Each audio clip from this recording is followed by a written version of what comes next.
इस्तकबाल करें।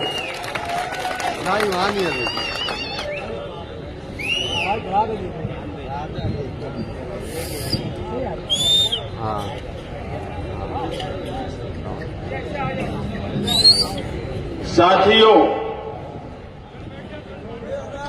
शहर को साथ देने का वक्त आ गया है। हम ना किसी इलेक्शन के लिए वोट मांगने के लिए आपसे कह रहे हैं, न हम आपसे चंदा मांग रहे हैं, मगर जो हालात शहर के बने हैं, सही मायनों में वो हालात बड़े संगीन हैं। आप लोगों का साथ चाहिए, शहर के समाजी तंजीमों का साथ चाहिए, शहर के सरकर्ता अफराद का साथ चाहिए, शहर की आवाम का साथ चाहिए, शहर की मेरी माएं बहनों का साथ चाहिए। आज माइनॉरिटी डिफेंस कमेटी की ये पहली मीटिंग है। हमारी हिमायत करने वाले, मैं उनका शुक्रिया अदा करता हूं। मालेगांव जमातुल कुरैश, अल हिंद जमातुल कुरैश ने हिमायत दी, हमारा साथ दिया। रमजानपुरा दयाना विकास कमेटी, अब तक फाउंडेशन, महाराष्ट्र मुस्लिम साथ छप्पड़बंद, जाफरनगर के नौजवान, अंसार रोड इस्लामपुरा के नौजवान, फतेह मैदान नयापुरे के नौजवान और मालेगांव सेंट्रल वैल्यू यूनियन, इन सबका साथ और आप सबका साथ चाहिए। माइनॉरिटी डिफेंस कमेटी की जरूरत क्यों थी, ये आप सबको अब समझ में आ रहा होगा। 8 जनवरी को एसआईटी बनी, उससे पहले 3 से 4 मरतबा किरीट सुमैया मालेगांव आए। हमने भी ये सोचा कि शहर ने जिसको जिम्मेदारी दी है वही काम काज करे। हम लोग तो पार्टी की तरफ से तय कर लिए थे कि जब शहर ने जिम्मेदार जिसको बनाया है तो वो काम करेगा। मगर जब एसआईटी बनी और आसिफ शेख साहब की तरफ से उनकी कमेटी आई, तो हमको ये लगा कि ये मामला अब शहर को बचाने का है। शहर ने हमारे साथ जो किया उसे किनारे रखना चाहिए। ये शहर हमारा है, यहाँ के लोग हमारे हैं, और उस वक्त से हम एक प्लानिंग के तहत कामकाज कर रहे हैं। मैं इससे पहले भी बोला कि अगर माइनॉरिटी डिफेंस कमेटी नहीं होती, आज 20 लोग जेल में हैं, कार्रवाई में सख्ती मुसलसल आ रही है। अगर माइनॉरिटी डिफेंस कमेटी नहीं होती तो शहर का नक्शा और कुछ होता। 8 जनवरी को एसआईटी बनने के बाद 26 जनवरी को माइनॉरिटी डिफेंस कमेटी बनी। उसके बाद हम जमीनी सतह पर लोगों का कामकाज कर रहे हैं। यहां पर दोनों ऑफिस पर कामकाज मुसलसल हो रहा है, लोगों के पेपर चेक कर रहे हैं। कैंप पुलिस स्टेशन के बाहर भी हमारे जिम्मेदारान यहाँ साबिर गौहर बैठे हैं, इनके साथी वहां भी रह रहे हैं। हमारा एक ही मकसद है कि इन संगीन हालात से शहर को किस तरह निकाला जाए, और सबसे अहम कि मालेगांव शहर में बेगुनाह मर्द तो जेल गए, मगर मालेगांव की तारीख में बेगुनाह औरतें कभी जेल नहीं गई। वो भी हम आप खुली आंखों से देख रहे हैं। ये बड़ा सोचने का सवाल है कि इस शहर पर ये मुसीबत आई और कौन क्या कर रहा है। हम अव्वल दिन से किसी पर इल्जाम लगाने की कोशिश नहीं किए, मगर जब कमेटी बनी, मैं मौजूदा एमएलए के बारे में कुछ बोलना ही नहीं चाहता था। मेरा मामला मैं यही सोचा था कि हम जो काम कर रहे हैं उस पर ही बात की जाए, मगर इस शहर में गलतफहमी भी बहुत जल्दी फैल जाती है। लोग झूठ को सच मानने लगे। मुफ्ती साहब का ये बोलना कि इलेक्शन हारने के बाद आसिफ शेख ने किरीट सोमैया को यहां लाया। हम चाहते तो इस कमेटी का नाम मालेगांव बचाओ कमेटी भी रख सकते थे। हमने माइनॉरिटी डिफेंस कमेटी इसलिए रखा कि महाराष्ट्र भर के मुसलमानों को तकलीफ दी जा रही है। अकोला में एफआईआर हुई, अमरावती में एफआईआर हुई, नांदेड़ में एफआईआर हुई, नंदुरबार में एफआईआर हुई, महाराष्ट्र में 7 एफआईआर हुई मालेगांव मिला के। तो क्या हर जगह आसिफ शेख ने किरीट सोमैया को भेजा? इनको काम कुछ नहीं करना है, सिर्फ इल्जाम लगाना ही इनका काम था, जबकि इनको इल्जाम लगाने के बजाय लोगों का आकर काम करना चाहिए था, मगर इन्होंने कुछ नहीं किया। उसके बाद भी मुझे भी पता है और शहरियान भी अब जान रहे हैं, जो लोग आ रहे हैं वो ये बोल रहे हैं कि हमें मौजूदा एमएलए से उम्मीद भी नहीं है, और उनका बोलना भी बराबर है।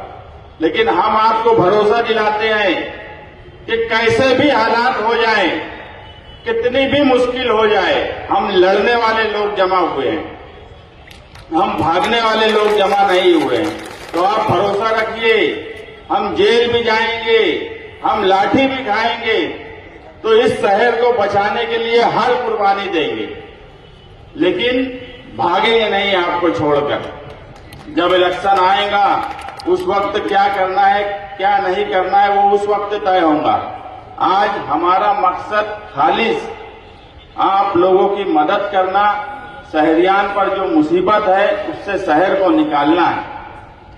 अभी किरीट सोमैया का एक ट्वीट आया शाम में, जिसमें उन्होंने मुख्यमंत्री को एक लेटर दिया। उस लेटर में 100 लोगों के नाम दिए और ये बोला कि इन 100 लोगों की जांच एटीएस से की जाए, ये देशद्रोही हैं। बोलने का मतलब ये है कि ये लड़ाई आसान नहीं है, यहां सबको साथ बैठकर सोचना होगा। हमारे पास अगर यहां समीउल्लाह अंसारी बैठे हैं, अगर वो आज मीटिंग में आए हैं, उनका भाई एडवोकेट खालिद, उनके ऊपर 2 एफआईआर हो गई, वकील हैं, तो भी आप अब्दुल अजीम खान साहब से पूछ सकते हैं कि हमने हर वक्त उनको यही बोला कि किसी भी तरह उनको बचाया जाए, इस केस से निकाला जाए। हमने ये नहीं सोचा कि वो इमाम में रहते हैं, उनके भाई हैं। हमारे लिए ये आज अहम बात नहीं थी। हमारे लिए सिर्फ ये अहम था कि वो मालेगांव का एक वकील है, मालेगांव का शहरी है, अगर उस पर मुसीबत आई है तो उसके लिए खड़ा होना चाहिए। वो किस पार्टी से आ रहा है या उसके घर के लोग किस पार्टी से हैं, हम ये नहीं सोच रहे हैं यहाँ पर। हम सिर्फ, हमारा एक ही मकसद है कि किसी भी तरह हम मालेगांव शहर को बचाएं और इस मुसीबत से निकालें। हमने जो जो कोशिश की वो आपके सामने है। हम मालेगांव शहर में कोर्ट में भी मुसलसल हमारी लीगल टीम कोशिश कर रही है। हमें जहां धरना देने की जरूरत है हम वहां धरना भी दे रहे हैं, हमें जहां मीटिंग लेने की जरूरत है वहां हम मीटिंग भी ले रहे हैं। अगर हमें हाई कोर्ट जाना है तो हम वहां भी जा रहे हैं, मंत्रालय में नुमाइंदगी की जरूरत है तो हम वहां भी गए। हम कोई खाना छोड़ नहीं रहे हैं। अगर हम कोई खाना छोड़ते तो ये मुसीबत और बढ़ती, मुसीबत आगे भी बढ़ेंगी। हम एसआईटी के जिम्मेदारान से सिर्फ हमारी मांग पीछे भी यही थी और अभी भी यही है कि जिन लोगों ने दाखिला बनाया है और मामूली कागज पत्तर में मिस्टेक हुई है तो ये उनकी गलती नहीं है। कोई भी अरीजा या कोई भी डॉक्यूमेंट बनाने के लिए जब अरीजा दिया जाता है तो वो अथॉरिटी जो अधिकारी है ये उसकी जिम्मेदारी है कि वो उसी वक्त उसको जांच ले। अगर उसमें कोई क्यूरी है तो उसकी निशानदेही कर दे ताकि उसको बाद में दुरुस्त कर लिया जाए, मगर ऐसा किया नहीं गया। अगर मामूली मिस्टेक पे भी बन गया तो ये गलती उस अधिकारी की है, तहसीलदार की है, नायब तहसीलदार की है, कारपोरेशन के अधिकारी की है, एफडीओ की है, मगर सारी की सारी सजा गरीब आवाम को दी जा रही है।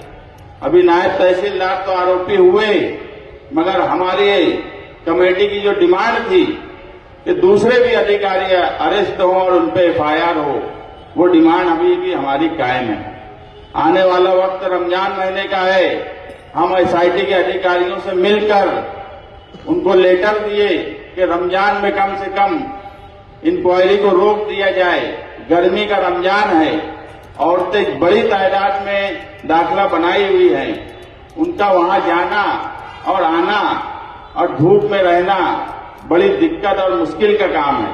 तो हम अभी भी इस मीटिंग से भी एसआईटी के अधिकारियों से यही गुजारिश करेंगे कि कम से कम रमजान में इसको रोका जाए, रमजान के बाद आपकी इंक्वायरी की जाए। नहीं तो जो औरतें हैं उनकी इंक्वायरी रमजान में नहीं होना चाहिए, ये हमारी डिमांड है।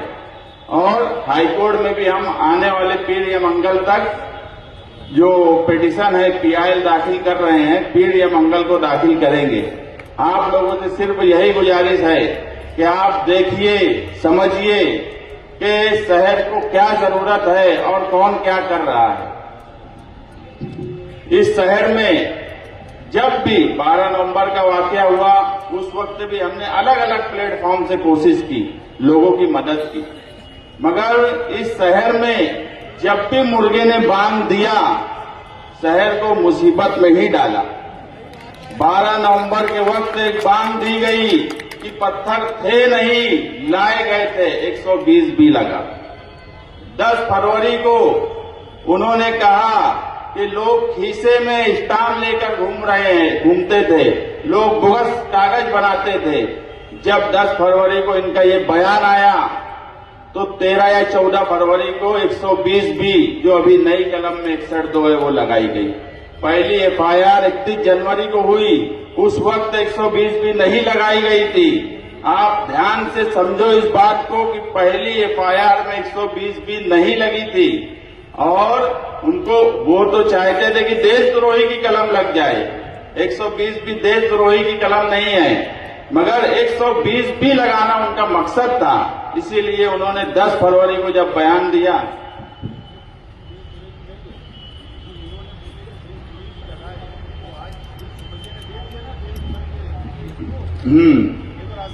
जब इन्होंने कल बयान दिया कि देशद्रोही की कलम 120 भी लगी है, वो प्लानिंग की कलम है। और आज जो किरीट सोमैया का मुख्यमंत्री को लेटर गया उसमें उसने कहा कि ये 100 लोग देशद्रोही हैं। उन्हें 100 लोगों की जो लिस्ट दी है वो लिस्ट नाम के साथ दी है। उसमें अभी एक पेज उसका ट्विटर पे जो आया 20 लोगों का, उसमें कई ख्वातीन हैं और उसमें ये कहा गया कि ये सब लोग देशद्रोही है और उनकी एटीएस से जांच की जाए। तो आप ये समझिए कि किस तरीके से ये खेल खेला जा रहा है। या तो ये कुछ नहीं करेंगे तो शहर की भलाई है, इनका बयान देना हमेशा शहर को मुसीबत में डालता है। करना कराना कुछ नहीं है, सिर्फ फिरका परस्तों से मिलकर शहर को बदनाम करना, शहर पर मुसीबत लाना, यही काम हमेशा से इनका रहा है। और ये आदत सियासत में आने के बाद नहीं हुई है। जब 2000 आप याद करो, जब 2006 का बम ब्लास्ट हुआ तो रेस्ट हाउस में जब कौन गया था? रेस्ट हाउस में बाकायदा ये विटनेस बने थे, जो गनी होटल के पास हथियार का मामला हुआ था उसके विटनेस ये थे। 2008 का बम ब्लास्ट हुआ जब पहली बार हिंदुस्तान में फिरका परस्त भगवा आतंकवादी हैं इस मुल्क में, ये साबित हुआ। उस वक्त इन्होंने ये कहा जब मुसलमानों को पकड़ा गया कि कुछ ना कुछ तो किए होंगे। 12 नवंबर का वाकया हुआ, वो बयान पर गौर करो। ये हमेशा से वही बात बोलते हैं जो पुलिस इनसे बुलवाना चाहती है या फिरका परस्त लीडर इनसे बुलवाना चाहता है। मगर आप फिक्र करने की जरूरत नहीं है, मामला संगीन है। आप लोग माइनॉरिटी डिफेंस कमेटी का साथ दीजिए, उसके साथ मजबूती से खड़े रहिए। इंशाअल्लाह हम आप लोगों को इस मुसीबत से जरूर निकालेंगे। शुक्रिया।